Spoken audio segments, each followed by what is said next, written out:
శాస్త్రవేత్తయే దేవునిని కనుక్కున్నాం, దేవుడు ఉన్నాడు అనేటటువంటి ఒక విషయాన్ని చెప్పడం అనేది ఒక సంతోషకరమైన ప్రభువైన యేసుక్రీస్తు నామమున అందరు ప్రత్యేకమైన వందనాలు. అందరు బాగున్నారని నేనైతే అనుకుంటున్నాను. విల్లీ సూన్ అనే ఒక వ్యక్తి దేవుడు దొరికాడు గణితాన్ని బట్టి మ్యాథమెటిక్స్‌ని బట్టి కనుక్కున్నాను అనేటటువంటి తాత్పర్యము ఇప్పుడు టీవీ ఛానెళ్లలో మనం చూస్తున్నాం. దేవుడు దొరికాడు. దేవుడు దొరకడం ఏంటి? దేవుడిని మనం కనుక్కోగలమా? ఆయన నేను దొరకాలి అని అనుకోకపోతే, లేకుంటే ఆయన నేను కనబడకూడదు, నేను దొరకకూడదని ఆయన అనుకుంటే మనం ఆయనను కనుక్కోగలమా? దైవాన్ని కనుక్కునేంత జ్ఞానం, దైవాన్ని కనుక్కునేంత శక్తి మనలో అసలు ఉన్నదా? ఒకసారి ప్రశ్నించుకుందాం. అయితే దొరికాడు అనేటటువంటి ఆ పదజాలమే సరిగా లేదు. దేవుడున్నాడు. అది పదజాలం. దేవుడు దొరకడం ఏంటి? కాబట్టి దేవుడు అనేవాడు ఉన్నాడు భూమి మీద. దేవుడే ఈ సృష్టిని సృష్టించాడు అని ఆ మ్యాథమెటిక్స్‌ని బట్టి విల్లీసూన్ అనే వ్యక్తి ఈ సమాజంలో, ప్రపంచంలో తెలియజేయటం జరుగుతుంది. ఆయన చెప్పక మునుపే, ఆయనకు తెలియక మునుపే, ఆయన దొరికాడు అనక మునుపే బైబిల్ గ్రంథం వందల సంవత్సరాల క్రితమే విషయాన్ని చెప్పింది. దేవుడు ఉన్నాడు అనేటటువంటి ఒక విషయాన్ని. రోమీయులకు రాసిన పత్రిక 1వ అధ్యాయము 18వ వచనం నుండి 19వ వచనంలో మనం చూసినట్లయితే, ఎందుకనగా దేవుణ్ణి గూర్చి తెలియ శక్యమైనదేదో అది వారి మధ్య విషదమై ఉన్నది. దేవుడు అది వారికి విషదపరచెను. ఆయన అదృశ్య లక్షణాలు అనగా ఆయన నిత్య శక్తియు, దేవత్వమును, జగదుత్పత్తి మొదలుకొని సృష్టింపబడిన వస్తువులను ఆలోచించుట వలన తేటపడుచున్నవి గనుక వారు నిరుత్తురులై ఉన్నారు.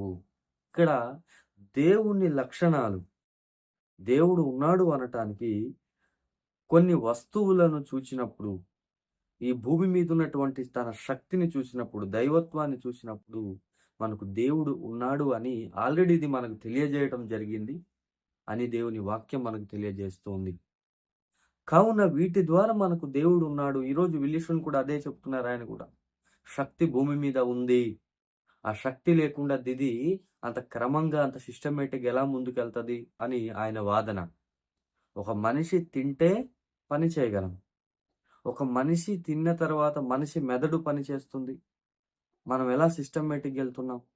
ఒక వస్తువు కదలాలంటే, ఇప్పుడు కారు కదలాలంటే దానికి పెట్రోల్ కావాలి, దానికి నడిపే వ్యక్తి కావాలి.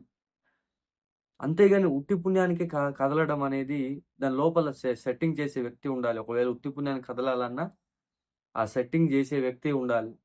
ఎవరూ లేకుండా ఒక శక్తి ఎలా ఏర్పడుతుంది అని ఆయన మ్యాథమెటికల్‌గా ఆయన దొరికాడన్నా దేవుడున్నాడు అనేటటువంటి ఒక వాస్తవాన్ని ప్రజల్లోనికి తీసుకొని రావటం జరిగింది. కాబట్టి ఇక్కడ మరొక వాదన, దేవుని బిడ్డలారా, ప్రతి వ్యక్తికి నేను చెప్పబోయే మాట ఏంటంటే, దేవుడు దొరికాడు కాదు, దేవుడు ఉన్నాడు.